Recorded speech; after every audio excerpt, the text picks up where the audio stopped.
আলহামদুলিল্লাহ ওয়াসসালাতু ওয়াসসালামু আলা রাসূলিল্লাহ। আশা করি মহান রব্বুল আলামিন আল্লাহ তাআলার অশেষ রহমতে আপনারা সকলেই ভালো আছেন, সুস্থ আছেন।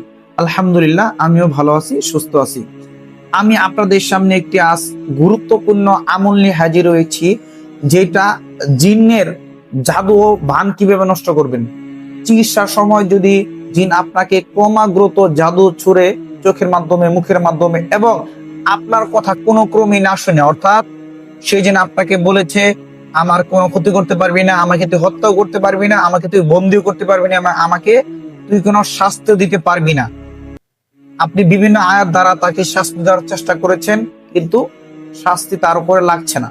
তো এই মুহূর্তে, এই কঠিন অবস্থায় এই জিনটাকে কিভাবে আপনি আপনার নিজের আয়ত্তে আনবেন, ইনশাআল্লাহ সেই বিষয়ে কথা বলবো।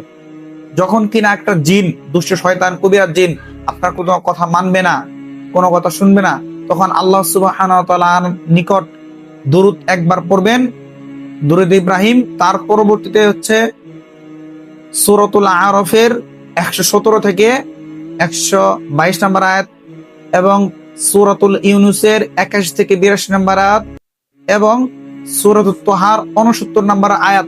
এই তিনটি আয়াত আপনি 11 বার করে জুড়ে জুড়ে আওয়াজ করে তার উপরে ফু দিবেন।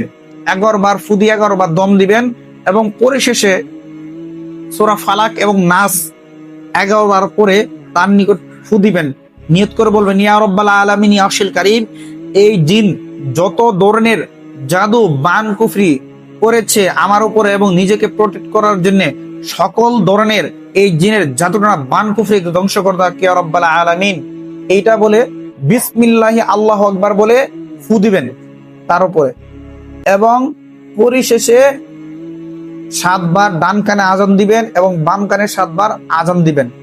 ইনশাআল্লাহ সেই জিন আপনার নিকট বাধ্য হয়ে যাবে, সে আপনার কথা শুনতে বাধ্য হবে এবং সে চিৎকার চেঁচামেচি করে কান্না করা শুরু করে দিবে, আপনি আমাকে ছেড়ে দেন, আমি আপনার কথা শুনবো, এই বলে সে চিৎকার চেঁচামেচি করবে। যত বড়ই জাদুকর জিন শক্তিশালী হোক না কেন, আল্লাহ সুবহানাহু ওয়া তাআলার কোরআনের নিকট ওয়ানুনাজ্জিলু মিনাল কুরআনি মা হুয়া শিফাউ ওয়া রাহমাতুল লিল মুমিনিন, এই কোরআনটা হচ্ছে মুমিনদের জন্য শিফা, মুমিনদের জন্য শক্তি। এই কোরআনটি হচ্ছে ওই জালেমের জন্য যথেষ্ট হয়ে যাবে ইনশাআল্লাহ। এই আমলটি করে আপনারা যখন ফু দিবেন, অবশ্যই সেই জিন আপনার বাধ্যগত হয়ে যাবে। তখন আপনার সেই জিনকে আপনি বন্দী করতে পারবেন প্রয়োজন অনুসারে এবং তাকে হত্যা করতে পারবেন এবং তাকে বিভিন্ন ধরনের শাস্তি দিতে পারবেন। তো আলহামদুলিল্লাহ, আশা করি আপনারা এই আলোচনা আপনারা সুন্দরভাবে বুঝতে পেরেছেন এবং ভিডিওটি ভালো লাগলে অবশ্যই আপনারা দিনের স্বার্থে ভিডিওটি ছড়িয়ে দেবেন এবং আমাদের পাশেই থাকবেন এবং আমাদের নিত্য নতুন এরকম আমল পেতে আমাদের চ্যানেলটি সাবস্ক্রাইব করে পাশেই থাকবেন এবং সবাইকে আন্তরিক মুবারকবাদ বলে আজকে এখান থেকেই বিদায় নিচ্ছি। অন্য কোনো ভিডিওতে আবারও দেখা হবে।